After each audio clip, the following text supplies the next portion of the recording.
Hello, back. The second video.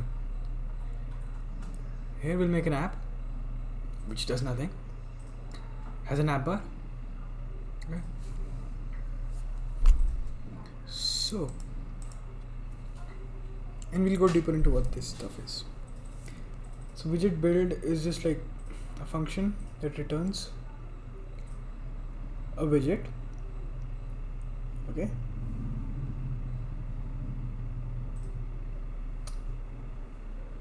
That's it. That's the best explanation, I guess. I mean, you don't even need to concern yourself with this. Fine.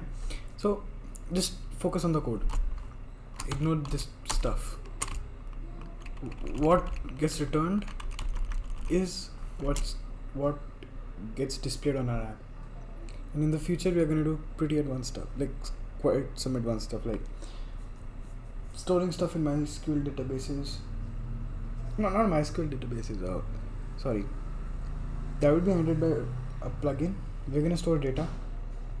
We're going to work with futures, whatever that is. You'll know in some time.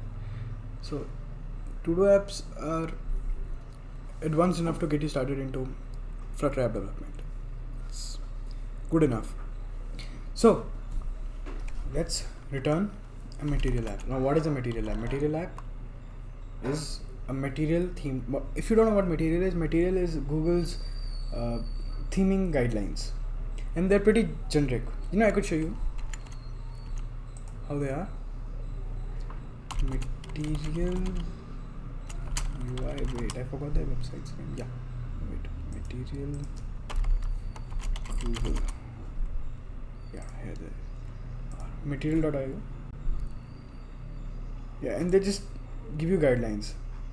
How you're supposed to make icons, how you're supposed to make sounds, iconography, color, navigation layout. So, following those guidelines in app, material app. So all widgets in Flutter start with capital letters. Surprisingly, a lot of very few people know that. I didn't when I started Flutter. And I actually did a Flutter course. I just guessing. Home, later did one. Home is what's supposed to be displayed on the whole screen. So material app is just defining that this is an app. This is where you define your themes that we are going to do later. So Flutter, you just define bright theme, dark theme, color scheme, blue, green, yellow. I don't know how you do that in Java or iOS. I coded in Java once, but that's a long time ago. So home is going to be scaffold. The scaffold is this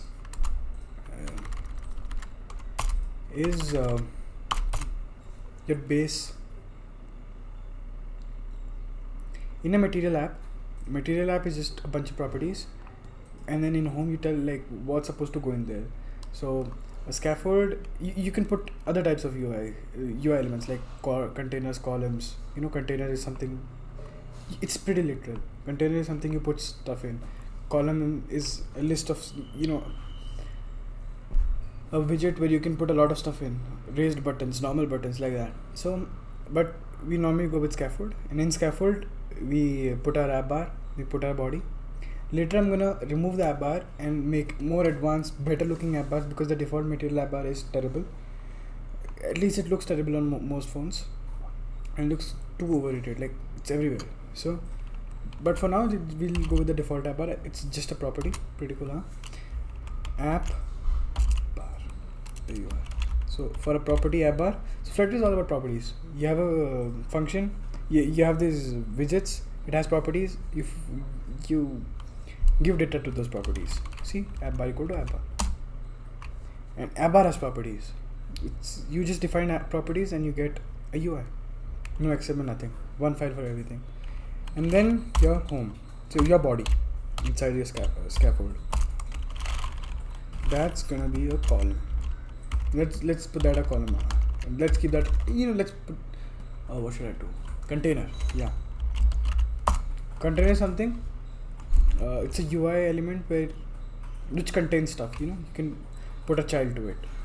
Child. It's hierarchical.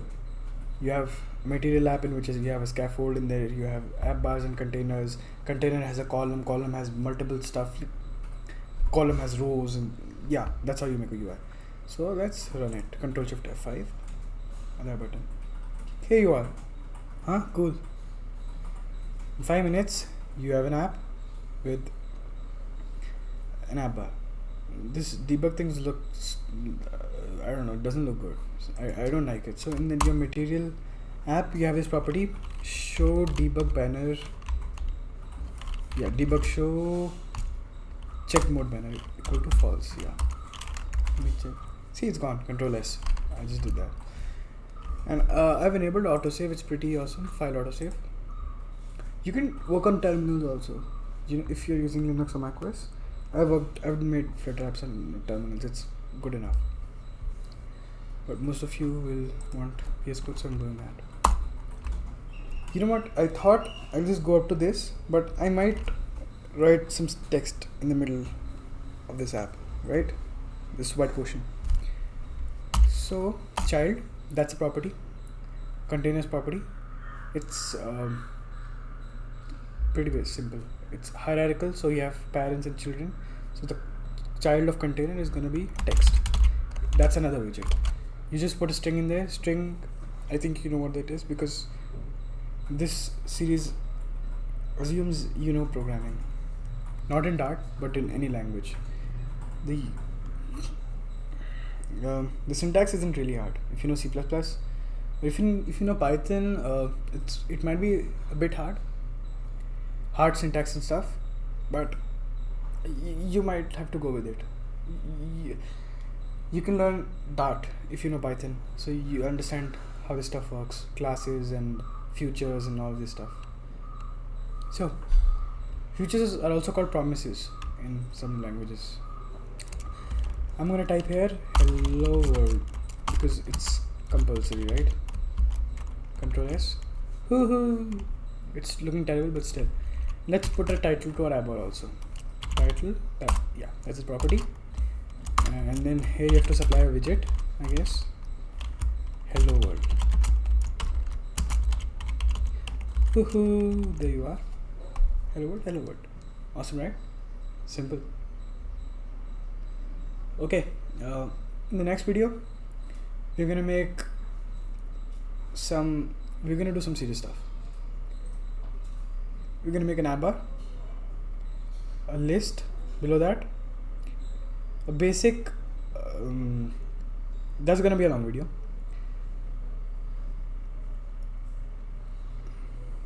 We'll have the basis of our to-do app ready, the basic UI of our main page, and then Fab here for those of you who don't know what a Fab is. Fab is this floating action button that you see lots of Fab. Let me show you. Fab floating action button. Yeah, an image is good enough. Yeah, look at this thing. So that's gonna be there. You click plus, a new page opens. There you decide what your work is and fill out that. Click the button, whatever button you put bottom, on the bottom, like add or something, and it gets added to a list. So that's the whole app, but we won't be doing that tomorrow. We'll just make the first pages UI. Okay, so see you in the next one.